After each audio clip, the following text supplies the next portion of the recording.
So next આપણે start કરીશું, right. Next છે આપણું સ્ટેપ નંબર 4. હવે સ્ટેપ નંબર 4 એક્ઝેક્ટલી શું છે આપણું, તો find the vertical distribution of base shear. Last છે આપણું, રાઈટ. આમાં ખાલી આપણે વેલ્યુઝ ફાઇન્ડ આઉટ કરવાની છે અને એનો ચાર્ટ ડ્રો કરવાનો છે, રાઈટ. સો આનું ઇક્વેશન આપેલું છે QI is equal to VB WI HI square divide by sigma which is n to 1 to n WI HI whole square, right. આ તમને આપેલું છે IS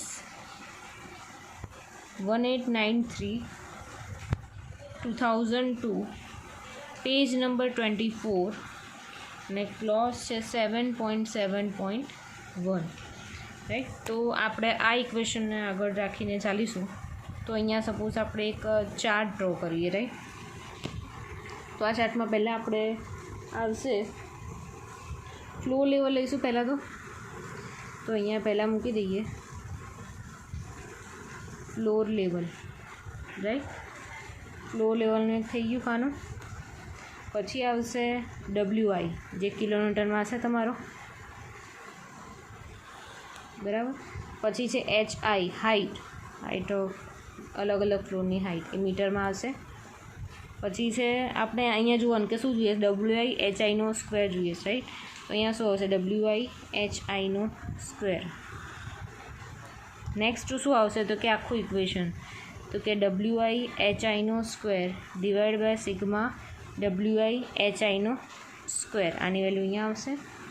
લાસ્ટમાં શું આવશે QI કે શેમાં હશે, કિલો ન્યૂટનમાં હશે.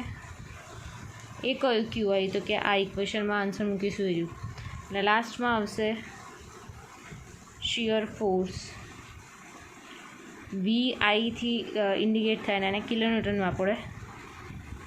તો આપણે અહીંયા સ્ટાર્ટ કરીશું. આપણે અહીંયા કેટલા ફ્લોરની બિલ્ડિંગ આપેલી છે, રાઈટ. તો આપણને અહીંયા આપેલી છે 3 ફ્લોરની બિલ્ડિંગ, રાઈટ.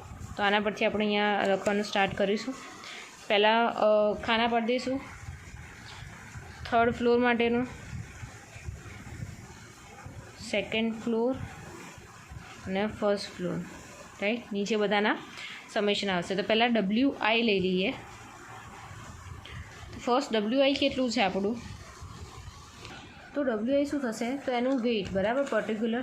તો આપણે અહીંયા એનું વેઇટ ફાઇન્ડ આઉટ કરીએ. તો ઈચ ફ્લોર માટે કેટલું હતું 1120 કિલોન્યુટન, પણ રૂફ માટે કેટલું હતું 960 કિલોન્યુટન. એટલે રૂફ એટલે કયો ફ્લોર કન્સિડર કરીશું આપણે, 3rd ફ્લોર. જ્યારે સેકન્ડ અને ફર્સ્ટ ફ્લોર માટે કેટલું કન્સિડર કરીશું 1120 કિલોન્યુટન, રાઈટ.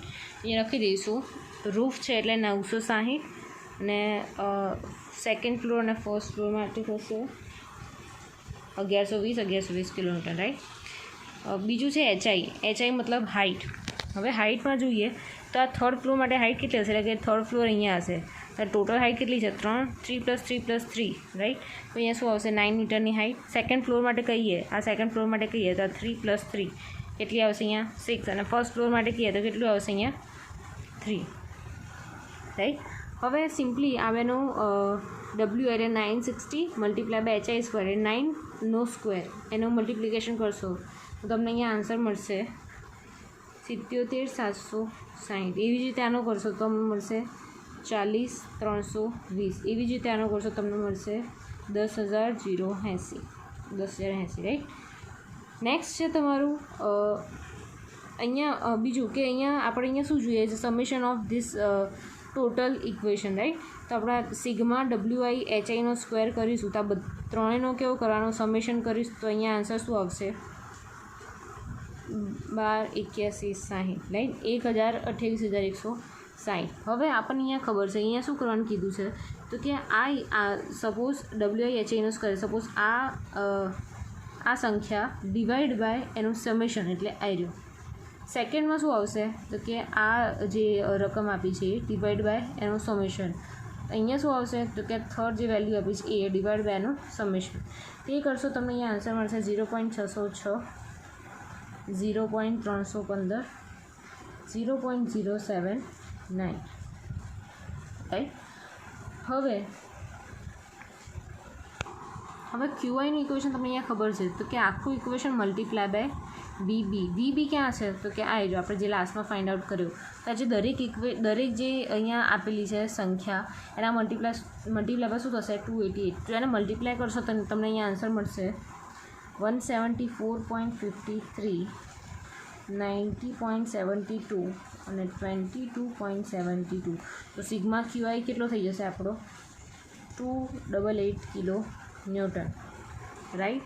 ઇઝી, કંઈ હાર્ડ નથી રાઈટ. હવે શિયર ફોર્સ કેવી રીતે કેલ્ક્યુલેટ કરવાનો છે તો અહીંયા આપણે પહેલાં લેટરલ લોડ ડાયાગ્રામ આપણે જોઈ લઈએ. લેટરલ લોડ ફોર્સ એટલે કયો ફોર્સ તો કે ક્યુઆઈ ફોર્સ જે છે લેટરલ ફોર્સ. લેટરલ ફોર્સ માટે હોરિઝોન્ટલી ફોર્સ તમને કેટલો મળે છે એ જોવાનો છે રાઈટ. તો અહીંયા આપણને લેટરલ ફોર્સની વેલ્યુ અહીંયા ખબર છે ક્યુઆઈની વેલ્યુ આ 1 2 અને 3 બરાબર. લેટરલ ફોર્સ તો આપણે અહીંયા 3 ફ્લોર પહેલાં દોરી નાખીશું તો કે આ થઈ ગયો તમારો ગ્રાઉન્ડ લેવલ રાઈટ. અહીંયા થશે તમારો ફર્સ્ટ, અહીંયા થશે તમારો સેકન્ડ અને અહીંયા હશે તમારો થર્ડ રાઈટ. તો અહીંયા 0થી સ્ટાર્ટ થશે રાઈટ. તો અહીંયા ફર્સ્ટ ફ્લોર પર કેટલું તમને અહીંયા બતાવે છે 22.75. તો કે 22.75 આટલું હશે. તો આ થઈ ગયું તમારું અહીંયા લેટરલ ફોર્સ આ તમારો આવી ગયો 22.75. પછી કેટલું કહે છે 90.72. તો કે હજુ આમ જશે કે આ લેટરલ સેકન્ડ ફ્લોર પર લેટરલ ફોર્સ લાગશે. લેટરલ એટલે કે હોરિઝોન્ટલ ફોર્સ 19.72 રાઈટ. અને લાસ્ટમાં શું છે 174. લાસ્ટમાં અહીંયા આવશે લાસ્ટ લેટરલ ફોર્સ કેટલો છે 174.53 રાઈટ. તો આ શું થઈ ગયો તમારો lateral load diagram right. Each floor પર દરેક ફ્લોર પર કેટલો તમારો લેટરલ લોડ લાગે છે એ ફાઇન્ડ આઉટ કરો રાઈટ. હવે આપણે શું દોરીશું શિયર ફોર્સ એટલે કે બરાબર. શિયર ફોર્સમાં સેમ આપણે અહીંયા દોરી દઈશું. અહીંયા કે તમારો ફર્સ્ટ સેકન્ડ અને થર્ડ. ફર્સ્ટ સેકન્ડ થર્ડ આવી ગયો. હવે આ શું હતું લેટરલ ડોર ડાયાગ્રામ. દરેક ફ્લોર પર કેટલો લેટરલ ડોર ડાયાગ્રામ આવે છે એ જોયું હતું.